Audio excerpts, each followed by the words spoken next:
Hello and welcome into the Skraby Show for January 6th, 2026. Thank you so much for joining me today. We have a quick hour, a fun hour ahead, and we're gonna talk about a whole lot of different things tonight. And the first thing that I really want to talk about, I mean, it's gonna be later in the show, is there's something out there that you can do to it's like it to me it's like sports betting, but it's a different way. It's kind of like stock trading, but there was something that happened over the weekend that people are pointing to as a major issue with this service. So I will tell you about it, but I do think that it's going to, just as I've always talked about the sports betting being a slippery slope, this is a really slippery slope. So we'll get into that near the end of the show. And then we'll also talk about that Brendan Sorsby. His contract is worth more than Shador Sanders' contract. His, full professional Browns contract. A college quarterback is making more money than him. So we'll talk about that. But we are broadcasting live from the Bill House Studios. We know how. The Padres, I have a feeling, and I have I guess I'll just say I have a feeling that we're not going to see anything happen until spring training. I don't think we're going to see anything big happen. That just seems to be the way things are going with AJ Preller and the Padres the last few years. Now, I think there might be a little bit of maybe a moved up timeline just because the World Baseball Classic is this year. But I had someone ask me yesterday, "Oh, when do you expect the Padres to sign another big name?" I don't know. I don't think they will until spring training. I mean, and when we say big name, what kind of name is that? I don't expect them to make splashes here in the next couple weeks. And it's it's something that I think I have grown into a little bit, because I used to be really impatient with roster building. I used to be really impatient with, hey, there are a bunch of holes in this roster. Spring training is halfway through, and there's not enough guys on the team. And I'm not like that this year. And I'm not going to be like that because I've seen in the past that they will build a team in time. The team, for the most part, is already built. Of course, they have a few areas that they need to improve on. Pitching, always starting pitching. And then you also need a first baseman. But for the most part, your outfield is set. You have Gavin Sheets that can spell well, not any of the outfielders, but you have Gavin Sheets that can play some outfield. The focus is on starting pitching, and the focus is on a first baseman. And so I, again, don't expect anything to happen until spring training. Now that I said that, maybe AJ Preller makes an announcement like 5 minutes after I sign off the show tonight. But it's not something that I think we're going to be talking about here leading up. So I'm going to go a different route. I'm going to go a different route this year, because last year I was counting down to spring training and I was saying, this is what they got left. This is what they don't have. Well, I'm not going to do that this year because I feel like it's just a waste of time. Because they'll figure it out. They will figure it out, and they will get a team out there, and it will be fine. So there are some guys out there, though, I do think are interesting names for the Padres to consider. And we talked about it earlier on Gwen and Chris, but there are some reclamation projects still out there. And this came from MLB.com, but you have a DH in Marcell Ozuna, which I know he's 35.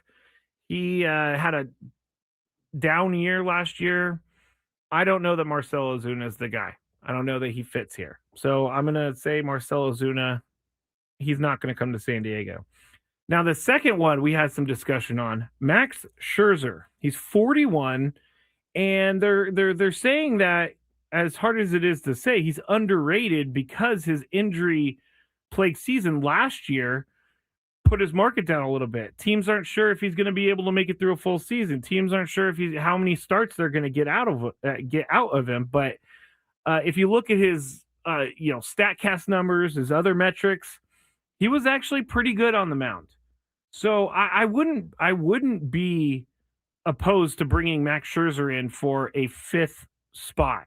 And the question was posed to Tony earlier. Can you see Max Scherzer being a guy who is okay with being a fifth starter and just kind of blending in with the rest of the team? Tony says he thinks that can happen. I think it can happen too. I wouldn't be, depending on the money, I wouldn't be depending on the money, I wouldn't be opposed for them to take a flyer on Max Scherzer. Now, I could end up horribly and might end up horribly, but I don't know that Max Scherzer just pitched in the playoffs. So I think that he's still got something left. I think that he's still got something that is something the Padres need to look at. Next one, Harrison Bader, which Chris and Tony were both really, really high on Harrison Bader because he's one of the best defensive outfielders in baseball. And his offensive side is not as good, but he can provide some pop when you need it. But the offensive numbers are not what you're bringing in Harrison Bader for. You're going to bring him in for defense, and you're going to bring him in for, base stealing, things like that. But I don't know that he actually fits right now. Where are you going to actually put him? You have three guys already that are an everyday outfielder: Ramon Laureano, Jackson Merrill, and Fernando Tatis Jr. So where are you going to put Harrison Bader? Do you find a spot? Do you somehow do you put Ramon Laureano at DH? I don't know that you do that. There is a little bit of a question for me as to where Harrison Bader would fit on this team. I don't think, and Chris says this on the chat, no room in the outfield for a defense-first outfielder. I agree. If you're going to bring in an outfielder, you're going to need a guy, or you're going to bring in a guy that can bring a bat with him, because you need a bat right now. You don't need any more defense in the outfield. You got Jackson Merrill, Ramon Laureano, and you got a Platinum Glover ×2, Fernando in right field. So I definitely... I like Harrison Bader. Don't know that it works here. Now, the last two are former Padres. We talked about Luis Arraez yesterday, and I do think that Luis Arraez would fit well with this team, obviously. He has fit well with this team the last couple of years. I know his skill set isn't what people want. I know that people don't want him to play first base, but I don't think it's the worst thing in the world if they head into the season with Luis Arraez at first base. Sometimes you're just going to have to make do with what you have. And Luis Arraez he's not a terrible first baseman. I know metrics may say otherwise, but he's not, I don't think that he's a liability at first base. And I do think that he got a lot better as the year went on at first base. So I would not be opposed to bringing him back and putting him further down in the lineup and having him play first base. And hey, if he regains that 340 batting average type of season, then move him up in the order. But last year, I said this yesterday, it was too much. It was too much of Luis Arraez at the top of the order. I know injuries sometimes determined whether or not he was at the top of the order, but it was just too much Luis Arraez at the top of the order. But I wouldn't be opposed to bringing him back for the right price. And I just read this article. I was telling Tony about it, actually, before he left the studio, because I Googled Luis Arraez just to see if there's anything out there on him. And the article says, Padres All-Star predicted to bolt for 2-year, $20 million deal with the Guardians. And I clicked, and I wanted to see if there was like a reputable name reporting this. And it wasn't a reputable name. It was someone from a place called Just Baseball. And I'm not saying that they're not reputable. I'm just saying I haven't heard of them before. But this person predicted, Ryan Finkelstein said, Arraez would bolt for a 2-year, $20 million deal with the Guardians in free agency. He said they're always trying to squeeze as much offense as they can around Jose Ramirez. Having two of the best contact-oriented bats in the game with Arraez and Steven Kwan would make the Guardians lineup a bit more interesting around J-Ram. I don't know if I'm a Guardians fan if I would like that. You got 2 contact guys in the top third of the order. I'm not sure I would want to do that. But Luis Ariz, if if if the price is right, bring him back. And then finally, they say a reclamation project still out there. Victor Caratini. Caratini is actually pretty underrated if you look at his numbers. He's not going to wow you with anything, but he's a switch hitter, so that helps a little bit with the righty lefty thing. And we all know that he's a good game caller. Yu Darvish used him as his personal catcher when Victor Caratini was in town. And you may ask why. Why would you bring in another catcher? You already have a couple catchers. You got Luis Campusano, you got Freddie Fermin. Why are you bringing in other catchers? Because I have no idea what Luis Campusano is going to do this year. The numbers last year in AAA tell me that he still can swing a bat, but at the major league level, he's not able to find it. And I don't know that you could go into a season with Luis Campusano as your backup catcher plan. I don't think you can go into the season thinking, all right, this is our battery. I think it's called a battery. This is our battery for the next season. Freddie Fermin and Luis Campusano. So why would you think about bringing Victor Caratini in? Because Victor Caratini is veteran. Victor Caratini could push Luis Campusano, and I think Victor Caratini is a safer bet for what he's going to do, more so than what Luis Campusano is going to do, because I can't even begin to predict what Luis Campusano would do over a full season with the Padres. We just haven't seen it yet, and we've talked about it on the show before. Last year, Victor Caratini hit 259 and he 12 home runs, 46 RBIs, OPS plus of 101. He had, let's see, for the Houston Astros last year, he played in 114 games. He had 344 at bats. His OPS was 728. I'll tell you one thing right now, that 259 batting average is a lot better than what we saw last year from the catcher position. So there you go. Oh, battery is pitcher and catcher. I knew I was doing something wrong. But Victor Caratini, pretty solid for a catcher. And I've said this before. Catcher is a position that you either go all in as a team and you pay a lot of money for that person, or you just find some guys that can get you through the season and play well in the meantime. But I would think that they need to bring in someone else at the catcher position just so they have some choices and they're not locked into a Fermin Campusano team. So I hate to keep saying this about Luis Campusano, but I just have no idea what he can do. And I think that's fair to bring someone else in just because you have no idea what he's going to do. So those are some of the reclamation projects MLB.com put out there. And I again, a few names on there. Max Scherzer, Ariz, and possibly Caratini being someone the Padres can look at. All right, when we get back, San Diego State has received a commitment from a former Kentucky quarterback, so we'll talk about that. We'll also talk about some of the other free agents that are still left out there. And at the end, we're going to talk about the future of betting, and we'll talk about what happened with this new app that everybody's talking about. And then the Daily Gripe is something I don't think anyone is going to know what I'm going to say. So stick with me. Skraby Show. More after the break on 97.3 The Fan. City Cruises live delivery.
Pat Skraby back here with you on the Skraby Show, 97.3 The Fan. I'm trying to turn down my thing while moving my camera around. Thank you for joining. If you want to watch the show and see what I look like.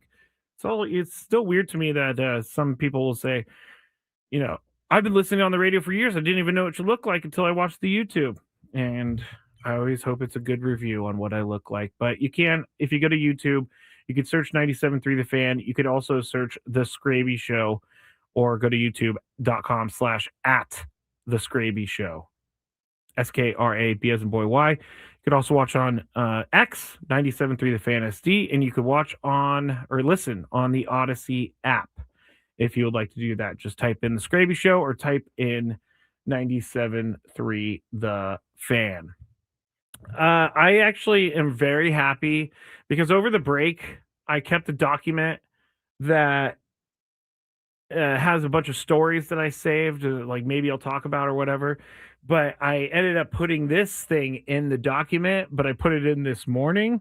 And I'm so happy I checked the document because then I get to talk about it. The A's denied Las Vegas Athletics and Vegas Athletics trademarks again. So we'll have to get into that because that is kind of crazy.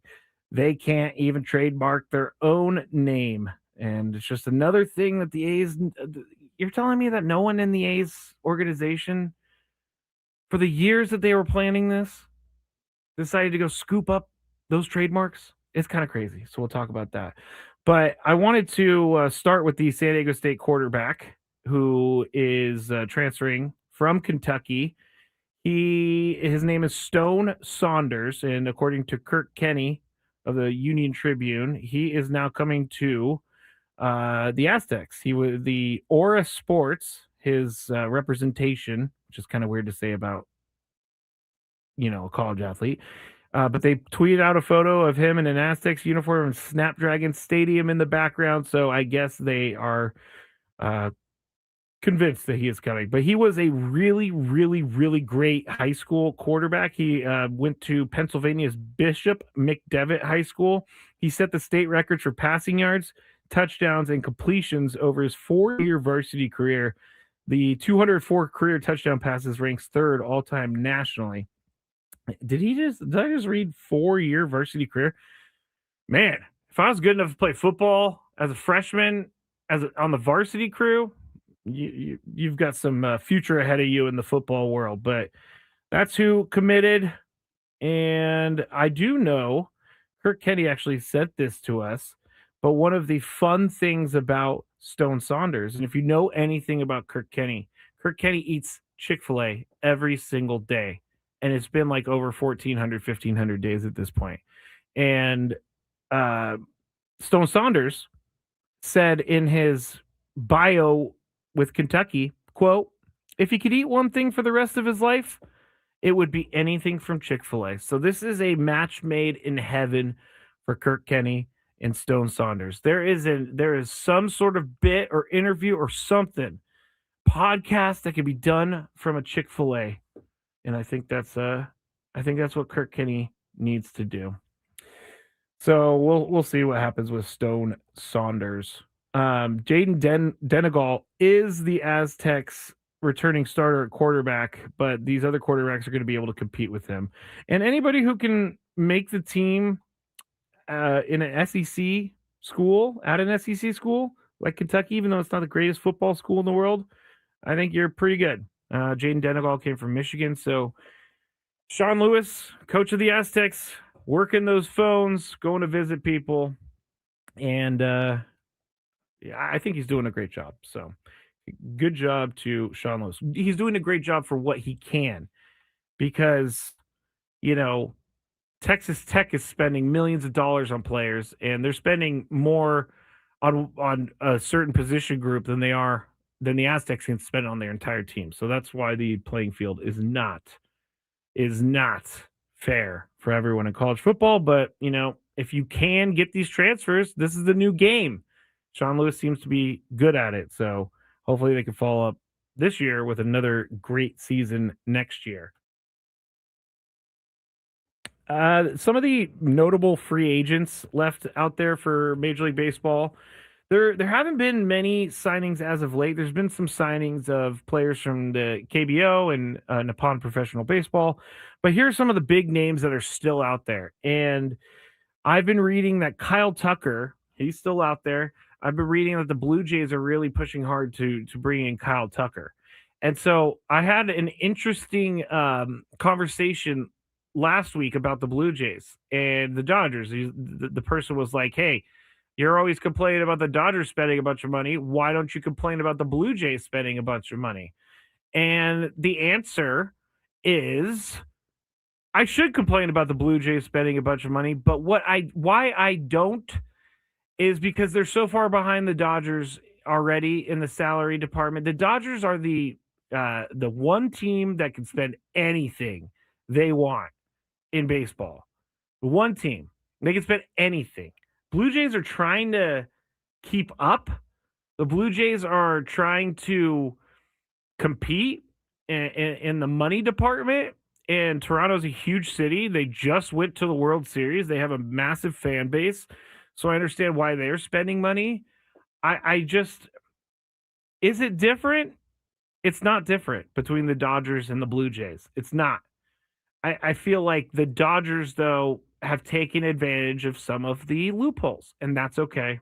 I'm not going to go down that road again because what they did was allowed under the rules. Maybe not the spirit of the rule, but whatever. It was allowed under the rules. So I'm done complaining about that. But the Blue Jays spending money, I think, is a good thing because at least someone else is trying to spend money. Although I don't want to see every single team who gets to the World Series all of a sudden just be able to spend a lot of money because then we're just going to have a few teams. Seems like if you make it to the World Series and your team's in it, you've just made yourself a boatload of money. And the rich get richer, and I guess the poor get poorer. In this case, it's more like the good teams get way better and the other teams don't. But and Trevor says, because we like the Blue Jays. I'm trying to keep that out of it, Trevor. I'm trying to keep it out of it. I should not hate the Dodgers and not the Blue Jays because the Blue Jays are basically doing the same thing as the Dodgers. Although I don't believe there's a bunch of deferred money with the Blue Jays. So who knows? I would have to go back and check and see if Vlad Jr.'s deal has deferred money or not. But it is funny to me that I'm not complaining about one team for doing something and I'm complaining about another team for doing. So there's a little bit of bias here. And I guess I have to say that up front. There's some bias behind this. And I should not I should hold each in the same regard, but I don't. I don't. Dominic says never qualified Dodger hate. It is something that never needs to be qualified. All right. You made me feel better. Some of the other free agents, Alex Bregman. I think the Red Sox are going to make a huge offer to him. Bo Bichette, Blue Jays. Cody Bellinger. I saw the Giants are interested in Cody Bellinger. Some of the starting pitchers still out there. Framber Valdez, Zach Gallen, Ranger Suarez, and Walker Buehler. You also got notable veterans like Eugenio Suarez, and we talked about the Pirates maybe being in on that. JT Realmuto, he's a 35-year-old veteran catcher. Paul Goldschmidt, he is looking for a new home after a season with the Yankees. He's older. And Justin Verlander, we've already talked about Max Scherzer. And the remaining relievers, Sir Anthony Dominguez, David Robertson, Michael Kopech, and Jacob Junis, I think I always forget how to say his name. But there's some guys out there. There are some guys out there. And that's why I'm not worried about the roster construction at this point in time in the Padres year. Because if those names are all out there, there's a lot of names out there. You got 4 superstars right there. Or stars. Kyle Tucker, Bregman, Bichette, Bellinger. You got big name pitchers, Framber Valdez, Zach Gallen, Ranger Suarez. And you got big time players like Eugenio Suarez. So there's a way for the Padres to make this roster and make it competitive. here before spring training or during spring training. Joseph says Vladimir does not have deferred money. And also, my gripe is every year the offseason takes longer and longer for signings to take place. Yeah, I would have to go back and check. Jonathan says, Skraby, your thoughts. If we could only do one pitcher or one hitter, where do you go? It's a far out question, Jonathan. We'll tackle that on the other side. We'll also talk about this new way of betting, and we'll get into the daily gripe on the other side. You're listening to the Skraby Show on 97.3 The Fan. The biggest.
Final segment of the Skraby Show tonight on 97.3 The Fan. Thank you to everybody for listening and joining me and watching all of the above. Again, you can go to YouTube and watch if you'd like at the Skraby Show, or you can go to 97.3 The Fan on the YouTube.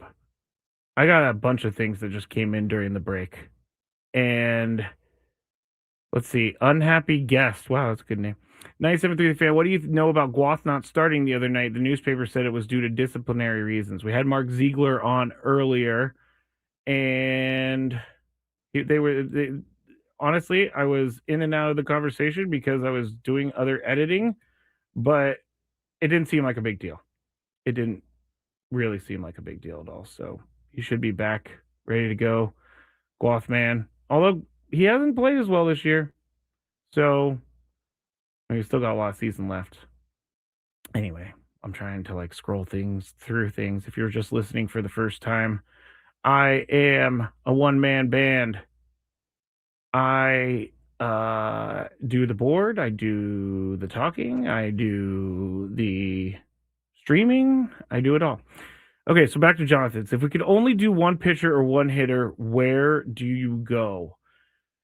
I asked for clarification. Is this something that's within the Padres? I'm going to treat this real. This is, I am AJ Preller, and I have certain limitations. And so if I could only do one pitcher and one hitter, the pitcher that I would do Zach Gallen. I like Zach Gallen. Think he's a good pitcher. Had a down year last year, 13-15, 4.83 ERA. So his record tells me 13-15. He gives up the lead very early, or he gets the lead very early, because that's a lot of decisions, actually. 28 decisions is a ton of decisions. I think that when I was looking at Zach Gallen as predictions for this, I was looking to see what he would make. 2 years, $45 million with a player opt-out available after 2026. So that's $22.5 million, right? 22 plus 22 is 44. Yep. I did the math on the air. I don't know if that price is going to work for the Padres, but I think with him being on a down year last year, there might be some wiggle room. Maybe there's a Nick Pivetta type deal that they can do where he gets paid $1 million or $2 million this year, and then next year he makes 20-something million dollars. So I would like Zach Gallen. I think the Diamondbacks already went and re-signed Merrill Kelly, 2 years, $40 million. So it kind of tells you how they feel about it. 2 years, $45 million as a projection, that's a little too much for what Zach Gallen did last year.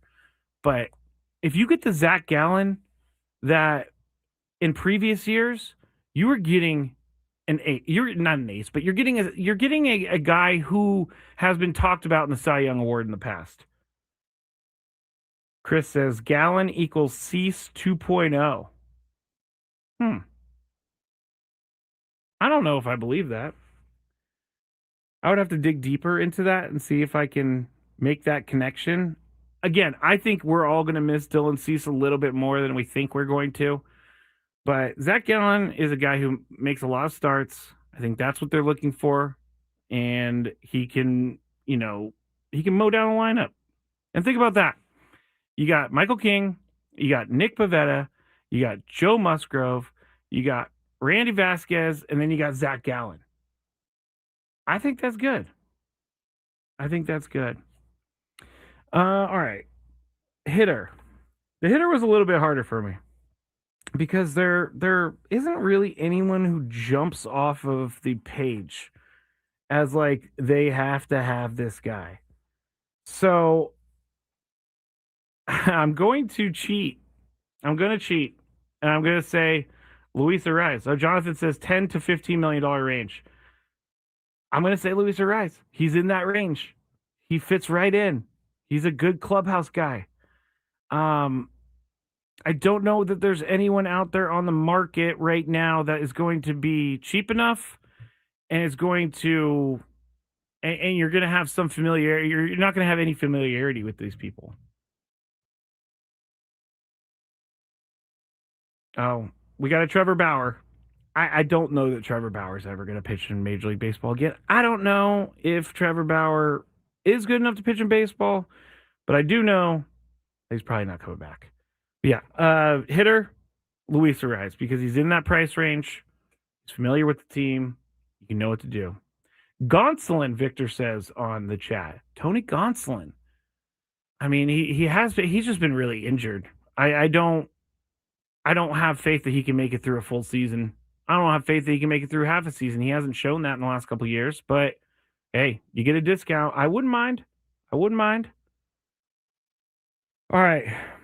Let's get into this story about the new betting platform. It's not a betting platform. I don't know what to call it, but it's like you wager cryptocurrency on like odds of real world events occurring.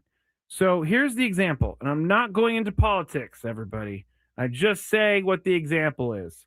But in a mysterious online bettor made more than $400,000 on Polymarket, which I'm seeing also Kashi. The Kashi is a food. I've seen commercials for Kashi, and I've seen I've seen commercials during sporting events. But a mysterious online bettor made more than $400,000 on Polymarket by correctly predicting the U.S. would invade Venezuela and topple President Nicolas Maduro. So the bets, you could see these public bets, but there are a lot of people concerned about insider trading on this.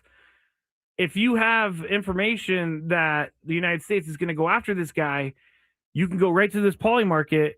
You can put down a ton of money and you can win because you know it's going to happen. So it's not like there's odds or anything from what I understand. And I've done a really deep dive on this, and I cannot describe it in a way that makes a lot of sense to me. But here's the way I describe it. It's like a stock, and you're putting money down into, you're saying, okay, I think in the next 2 weeks, the U.S. is going to invade Venezuela and topple President Nicolas Maduro. And you could put money onto that, and then more and more people are going to think that's going to happen, so it raises, and then you can make a ton of money. Oh, there we go. Prediction market. Thank you, Trevor. That's a good one. Prediction market. I like that because you're trying to predict world events. Okay. Thank you very much, Trevor. Anyway, back to the story.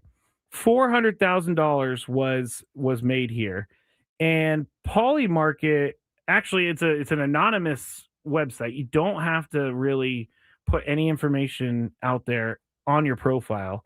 But the account in question made only 13 bets totaling $33,934. All of them were placed between December 27th and January 3rd and were related to the probability of the U.S. soon invading Venezuela.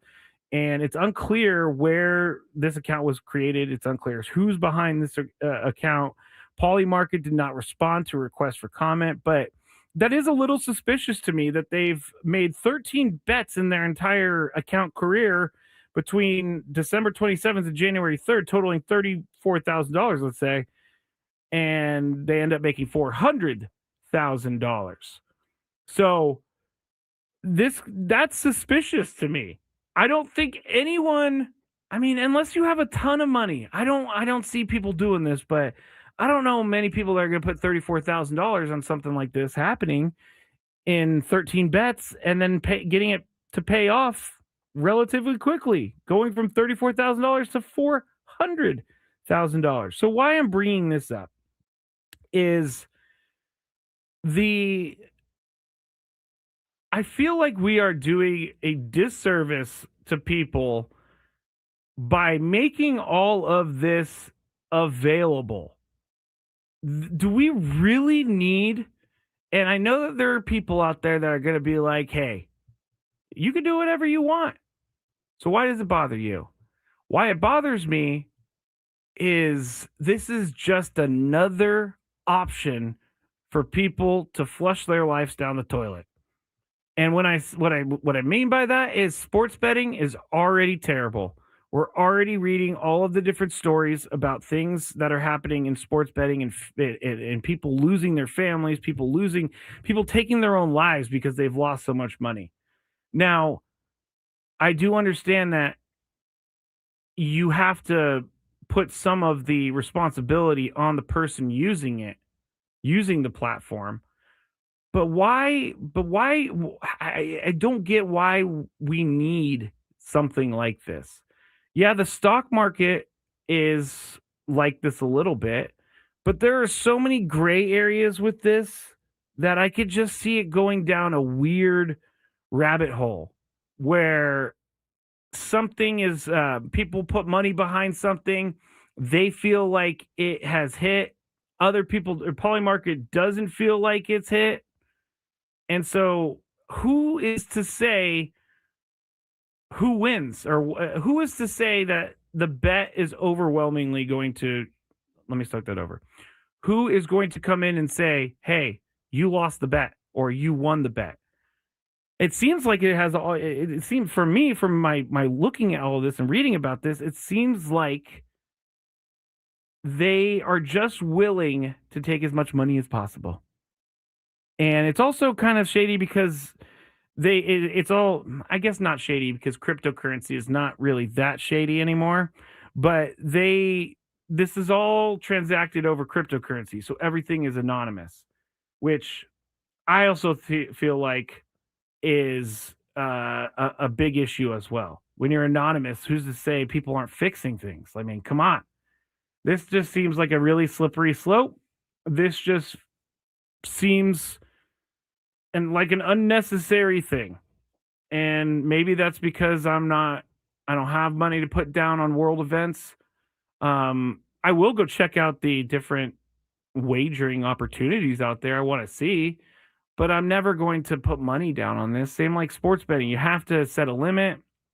But I feel like you can even get into more trouble with a website like this because you lose one and then you chase it and you think that you're going to get it back, like, oh, I know this is going to happen. And you could put, I guess you could put large amounts of money onto sports betting, but I just feel like for some reason I feel like this is a much slipperier a slope for everybody.